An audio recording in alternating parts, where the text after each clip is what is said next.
Press club ڈگر کے سامنے آل بونی private education net work کے زیر اہتمام احتجاجی مظاہرے کا انعقاد کیا گیا۔ احتجاجی مظاہرے میں پرائیویٹ ایجوکیشن نیٹ ورک کے عہدیداران کے علاوہ نجی اسکول کے پرنسپل صاحبان نے کثیر تعداد میں شرکت کی۔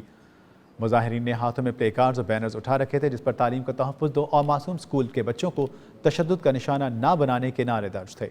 مظاہرین نے پین کے وہاں پہ موجود ضلعی صدر نثار Ahmad Khan, Alam Khan senior vice president, محمد علی خان جنرل سیکرٹری، سید زیب باچا وائس پریزیڈنٹ سید زیب باچا اور اس کے ساتھ ساتھ سابق ضلعی صدر محمد حلم باچا، غرالی اسکول اینڈ کالج ایلی کے ڈائریکٹر میاں سعید جہان اور دیگر نے خطاب کیا۔